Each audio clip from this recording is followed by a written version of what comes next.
Bienvenue dans cette émission. Face à nous est une émission particulière. Nous allons parler de quelqu'un qui nous a récemment quittés. El Hadj Omar Bongo Ondimba, défunt président du Gabon.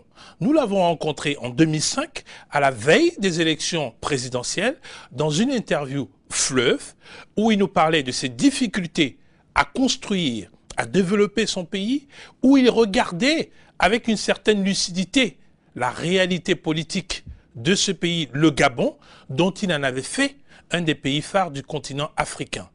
El Hadj Omar Bongo Ondimba disait ne pas aimer la langue de bois.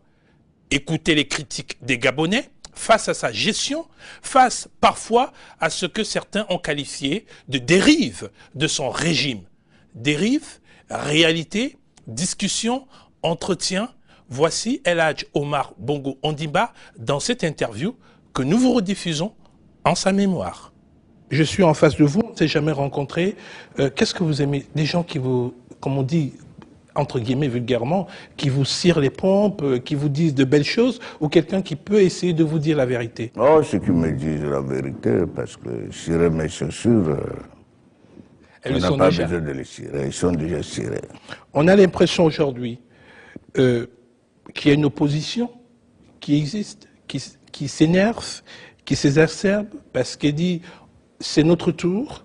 On a l'impression qu'une forme d'impatience se cristallise, non pas autour du pays, mais autour de votre personne, qui pour certains incarne la stabilité, la paix du pays, pour d'autres incarne l'immobilisme, incarne une gestion qu'ils veulent décrier. Des gens disent, mais pourquoi le président nous propose encore des projets qui ne pourront pas être réalisés avant 2020? Certains disent, au contraire, il a tout compris, les reproches qu'on lui a faits, il a changé. D'autres disent, il nous avait promis le plein emploi pour 2005, mais il y a encore 100 000 Gabonais qui sont au chômage. Certains vont jusqu'à dire, vous êtes le candidat naturel du parti. Certains disent même que vous êtes surnaturel, comme le pasteur Tomo, qui vous a décrit comme étant déjà choisi par Dieu. Et de toutes les descriptions que j'ai entendues, vous seriez une forme d'incarnation de la Trinité. Le Père de la Nation pour les uns, le mystificateur, mais tout dépend comment on le prend pour les autres. À l'arrivée, j'ai envie de vous toucher, de me dire, est-ce qu'il est vraiment réel ce monsieur? Il existe vraiment? Et où est la vérité dans tout ça? Comment vous vous décrivez? Dans un pain, chacun prend son régime. Il y en a qui aiment la mie, il y en a qui aiment la crotte, il y en a qui l'aiment griller, il y en a qui l'aiment sans griller. Bon, je crois que je peux me reconnaître facilement, ce que je ne suis pas ni le diable, ni Dieu. Et là, condamner les gens par ce qu'ils disent, ça ne m'intéresse pas. J'aime laisser les gens dire ce qu'ils pensent, parce que, à force de ne rien dire, on s'étouffe. Et quand on s'éclate, c'est dangereux. Je voudrais qu'on commence cette interview par quelque chose qui va être assez simple. On m'a dit, vous n'êtes pas langue de bois.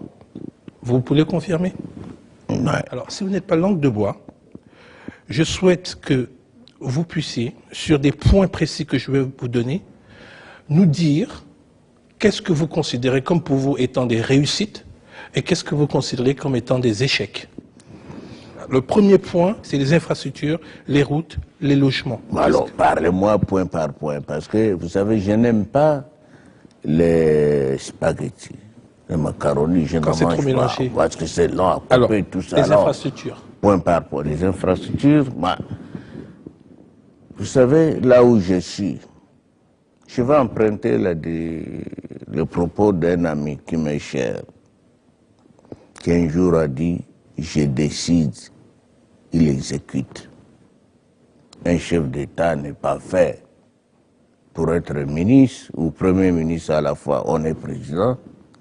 Décider c'est quoi? C'est faire un programme. Quand ce programme n'est pas suivi, on fait une lettre de cadrage. On donne des instructions. Mais on n'est pas là à suivre tout, à tout faire. Sinon, que deviendra le ministre? Alors, si vous me demandez les infrastructures, je vous dirais il y a eu des réussites comme il y a eu des échecs. Le Gabon est un pays assez pittoresque, de par son relief. Vous savez que dans ces pays, il pleut presque toute l'année. On a à peine 3-4 mois où il ne pleut pas. Vous construisez une maison, vous commencez à mettre les premières briques, il pleut, il faut recommencer. Donc, les infrastructures, je crois que nous en avons fait. Et la plus importante fut le Transgabonais. À la réunion des femmes cadres récemment, et là, certaines vous ont mis des doléances sur la table pour vous, Oui. notamment une demande un peu plus grande de logements sociaux. Les logements, ils ont raison. On n'a pas fait ce qu'il fallait faire. Mais, je crois, quand vous vous promenez dans Libreville, vous voyez des maisons qui surgissent, ça et là. Allez dans les quartiers à côté là-bas, avant, il n'y en avait pas tout ça.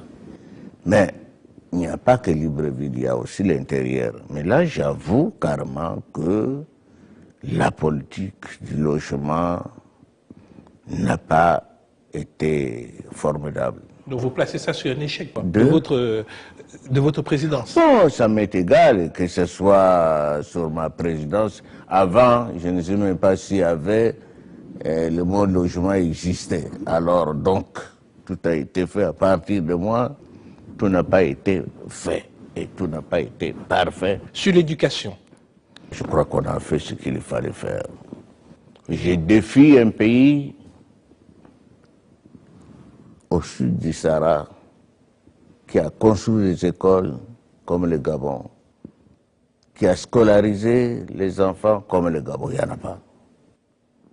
De toute façon, au Gabon, nous avons une langue nationale qui n'est que le français. Donc nous faisons beaucoup d'écoles pour que nous puissions nous comprendre. Il manque peut-être, il en manquera encore des enseignants. Vous semblez dire que pour vous, tout est bien, mais on voit encore des gens qui réclament, en disant avec le potentiel du pays, il faut que l'école soit gratuite pour tous. Il faut, au niveau de la santé, ils réclament que la santé soit accessible à tous. Au Gabon, on peut dire l'école pour tous. Parce qu'on commence à avoir des bourses du secondaire au supérieur. Donc, c'est vous dire que l'école est quand même gratuite. La santé, il en est de même pour la santé. Les indigents, ils ne payent pas les médicaments, ils sont soignés gratuitement. Sur la bonne gouvernance, alors ce thème, il revient dans tous les discours. On a en plus l'impression que c'est les Européens qui vous imposent ce discours-là. Et c'est devenu une litanie. Maintenant, on crée des ministères de la bonne gouvernance. Peut-être 2, 3 fois, 4 fois, j'ai eu à parler de bonne gouvernance. Je sais que je n'ai pas attendu ces mots-là pour faire la bonne gouvernance. C'est quoi la bonne gouvernance? C'est tout et rien. Quand les finances de l'État sont gérées correctement, quand la démocratie marche à merveille, quand tout va, c'est la bonne gouvernance. Vous avez nommé quelqu'un qui vous a combattu pendant de longues années, le ministre d'État Manganga Moussavou, ministre de la refondation.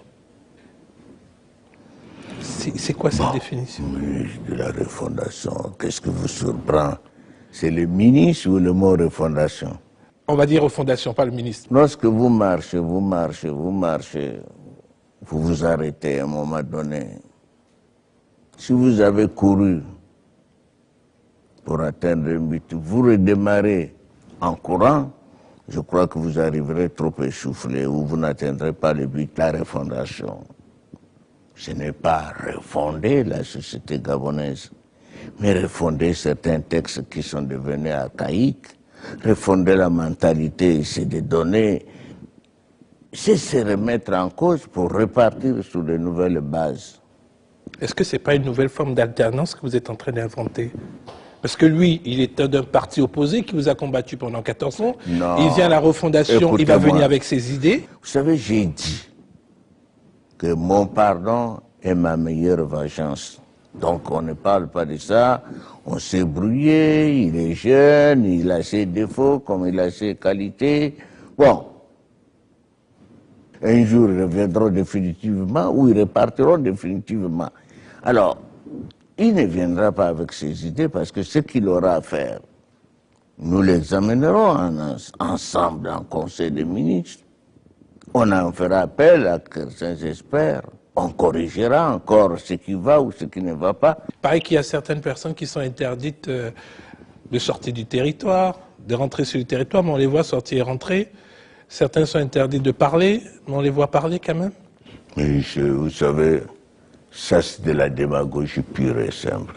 Qui veut noyer son chien l'accuse de rage. J'ai dit, il y a des gens qui sont gabonais, qui, dit-on, font la politique au Gabon, mais ils préfèrent, au lieu de la faire au Gabon, ils vont la faire ailleurs. Ils font des meetings, ils font des réceptions, ils font des conférences de presse, ils tournent toute la journée. Et ces gens-là, dans leur diatribe, c'est insulter le président de la République, c'est ceci, c'est cela. Alors, je veux dire à tout le monde de rester au Gabon. Nous allons tous vivre au Gabon, rester au Gabon chez nous et nous expliquer au Gabon au lieu d'aller ailleurs. Et si cela était nécessaire, j'empêcherais les gens de sortir pour aller critiquer le pays à l'extérieur, qu'on le fasse ici. Vous pensez que c'est élégant pour moi, si j'étais même opposant, d'aller à Paris, vilipender le Gabon, parler, dire des choses là-bas, et je rentre tranquillement, je suis chez moi? Mais non. Moi, j'appelle ça lâcheté, parce que ce sont les gens qui croient encore dans leur mémoire et dans leur absurdité que le Gabon s'est fait à l'extérieur. Je vous cite un exemple. Quand j'ai succédé au président Léomba, dans mon premier message à la nation, j'ai dit, texto, je n'ai ni l'âge, ni la carrure, ni l'expérience du président Léomba.